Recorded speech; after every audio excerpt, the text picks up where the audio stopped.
Hey to all my kings and queens, Project X TV presents Lockdown Talks, my story, where we are diving into individuals' experiences and stories, hosted by me, Dara Maffin.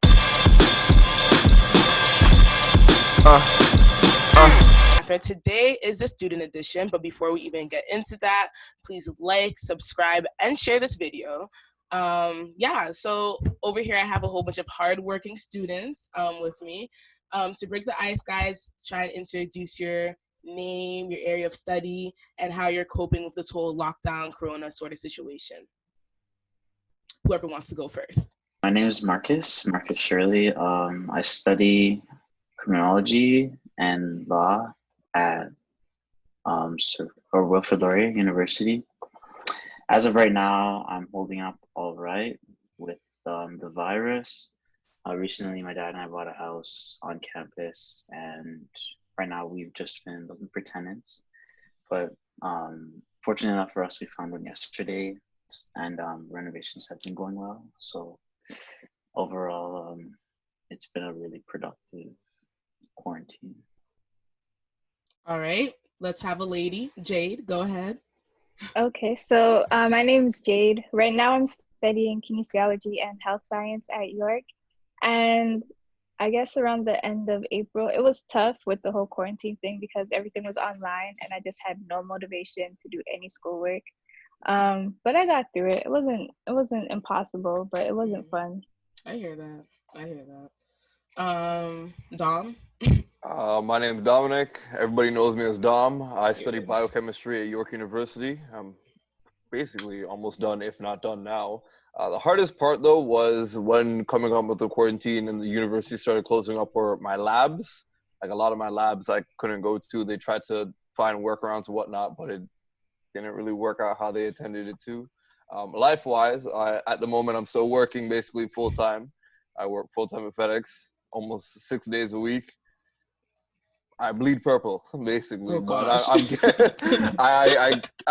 it's keeping me occupied though. So I'm doing something basically every day at that point. So I'm not just stuck at home. I am Nadine. I'm studying political science at University of Toronto, and lockdown's been pretty fine because I'm also still working at the campus newspaper as one of the editors, and so that's been keeping me busy like 24/7. So that's pretty cool. Okay. All right, last but not least. Hi, I'm Alana. I'm looking to study biochemistry at U of T or pharmacology. And quarantine's been good. I'm almost done school. I only have 4 more weeks of culminating. And then I'm hoping to start back work. So. Okay. Where are you planning to work? Spread. Okay. All right, guys. So let me know this. Was education always important in your household, and why or why not do you think that was the case? So for me, definitely, because, one of the reasons is because both of my parents are teachers. So I really had no way around going to school after high school. And then it's also important because being a female and Black, it's harder for you already. So then having extra education and having a proper education just gets you higher in life and gives you an easier path. So I think that also contributes to it. And also I just like school, so that was also a bonus. Yeah. I guess for myself, my parents always my entire life always put a huge emphasis on getting an education from like grade school all the way up to high school, even into university. Always making sure you have a consistent like homework schedule or studying schedule. Yeah. Like my parents, their biggest thing was always, people can take your money, they can take your car, they can take your house, they can take basically every single possession that they have away from you, but they can't take your knowledge. Mm-hmm. Exactly. Like, my dad used to say that too. Yeah, they can't take what's in your head kind of thing. Like, yeah, you can ideas and whatnot, but like they can't take your education away from you. Yeah. Like, so I growing up, I was always very fond of like learning or just acquiring knowledge as a whole. And it still translates to what I do today in school and in work and whatnot. Like I'm always finding different ways to learn new things. But my parents always made sure to put a huge emphasis on my academics. Like as soon as I get home from school, straight to studying. Don't like no TV, no computer, none of that. Like get your studies out of the way first, then take care of everything else afterwards. So they always put an emphasis on it from the time I was growing up. Like my dad, he went to school for architecture and welding, but my mom, she went to school to be a nurse. So everyone in my family generally had some kind of education to some extent, but I don't know, they always, no, I wouldn't say force, but they grounded into me to always make sure I put your academics first at all times. Yeah, I hear that. For me, my parents were both the first in their family out Okay. of who immigrated to Canada to go to university Mhm. because they felt like education was kind of an escape from the rough life that they grew up on.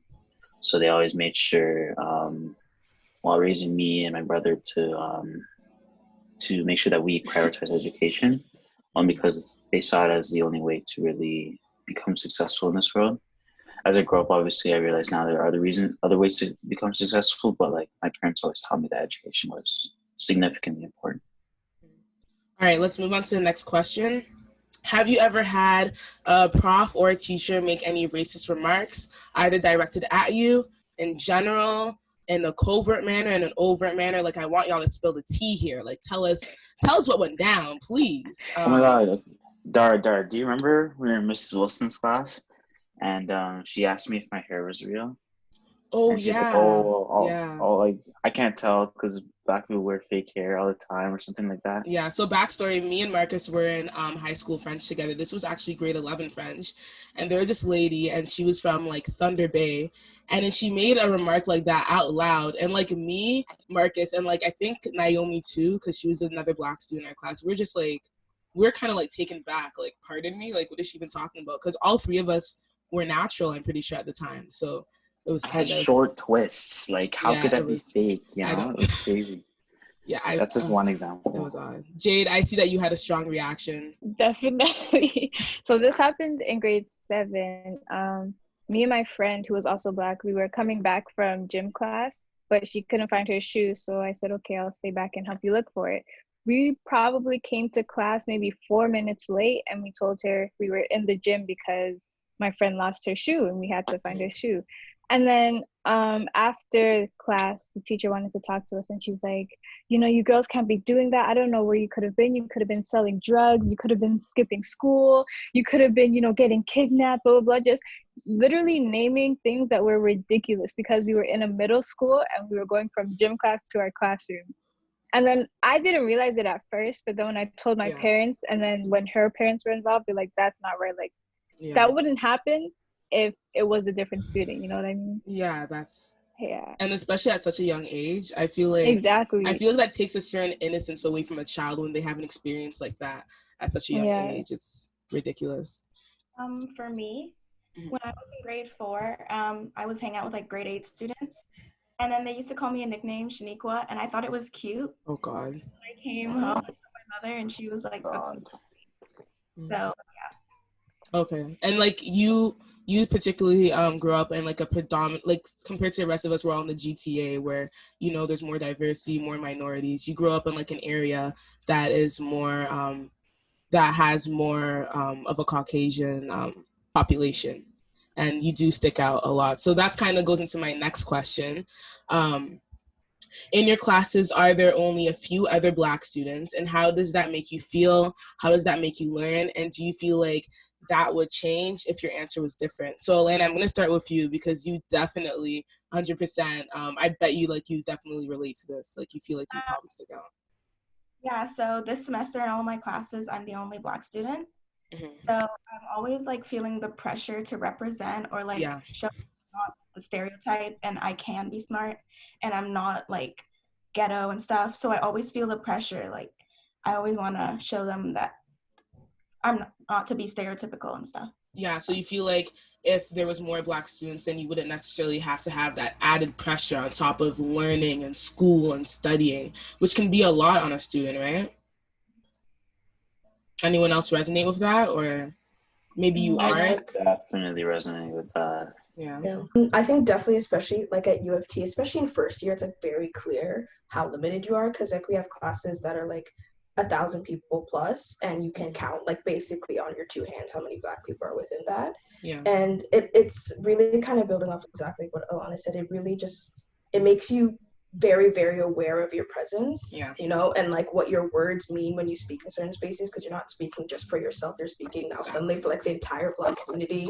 Everyone has like trying to, especially because like there's this feeling there's a lot of people there who don't know how to talk to Black people, you know, so like they get uncomfortable and they're really weird about their words, and like it makes you uncomfortable. So it's like it feels like a lot of the times that you're code switching in every single situation. It can get like extremely tiresome.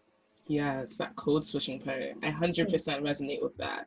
Oh my gosh, because of my program too. Like, there's only a few of us. Like, although like we are in Scarborough, there's only a few other Black students and only me and one other Black female. And you definitely feel like there's so much, as Alana was saying, there's so much added pressure. Like, you feel like you can't fail anymore because, you know, you're representing everyone. And if you do, then they're going to look at you like, oh, that's just another, you know, stupid Black girl or whatever. So you have to like show up and show out. I'm going to ask this last question. What advice would you give to another Black student who's planning to come to your campus or school next year? I mean, well, from my program specifically in the sciences, not to say that Black people are not represented at all, but it's like as you get into your upper years, you find that people are dropping out significantly more. But at the same time, if your goals are strong, don't let anybody get in your way. Don't let, like, there will be profs who will look at you and think, oh, like, you don't know what you're talking about. Like, majority of the time that I'm in school, my hair's in braids and whatnot, and people have a stigmatism towards Black people when their hair is in braids and all that kind of thing. They think they might be a thug. They think they don't know the way, they're not educated and all that kind of stuff. There will be profs like that, but don't let that get in your way. Like, if you ultimately have a goal that you want to achieve in university or college or whatever you decide to do post-secondary, people are going to look at you differently. Yes. It's sad to say that you're going to have to get used to that, but at the same time, if you want to achieve what you want to achieve, you can't let that get in your way. And it's going to be tough. It's going to be difficult. There are people who are going to act like your friend, but then use you as a resource. There's going to be people who are going to think that you're going to think that they're your partner or something like that, but they're really out there trying to like stray you away from what you're trying to do. But if you really want to get to where you want to go, like I said, it's sad to say, but you're going to have to get used to that. Like, yes, you're going to have to fight through it. You're going to have to push through it. It's going to be difficult, but ultimately, if you want to achieve it, like if you want to get that degree, if you want to get that job, if you want to pass that interview, no matter what it might be, you're going to have to push through it. Like, it's going to be hard. Find people you think you can, well, you know you can rely on. And at times that's going to be difficult, but nevertheless, like, build a support structure. Make sure you have real friends. Make real partners, not people who are going to just use you or look down on you because of the color of your skin. Like, it's going to be difficult. 100%. But ultimately, you're going to feel rewarded when you get to where you wanted to go. Jay, do you want to go ahead? We're running short on time, guys, so. I agree with everything that Dom said, and just to add on to it, I know that in certain situations, like you mentioned, we feel like we need to code switch, but then I feel like that's not being genuine to who we are, because regardless of how we speak or how we act, our education is still there and our knowledge is still there and we know who we are. So I feel like just being genuine to who we are and showing that in these institutions that we can act how we act and still be successful, because there's nothing wrong with, you know, showing our culture and, you know, acting in ways we would act naturally. Exactly. And yeah, I would just say, just be genuine to yourself, and you know, at the end of the day, what you came in there to do, and no one can stop you but yourself. Exactly. Nadine, any thoughts? I think the one thing I'd like to say is that, like, because there's a lot of expectations, there's like and a lot of pressure that you have with all whatever intersections you might have, like being Black or being a woman and extra, that it feels like you have to be like absolutely perfect, you know, in whatever you do, whether it be in your schooling and things like this, and you can't, you know, you're always comparing yourself to others and trying to keep up with them because you know you have these things that you need to meet up to. But I found that that's really almost impossible in post-secondary. You know, you have to be able to understand, like, there's a possibility you might stumble, you might fall, and like it's not a race between other people. At the end of the day, that degree is yours. And focusing on that, like 100% is what's going to get you through, is understanding like you alone are going to be the one who's walking across that stage. And so that's all. I think that's one of the most important things to take away. Okay, Marcus, any thoughts? For me, everybody pretty much touched upon Yeah.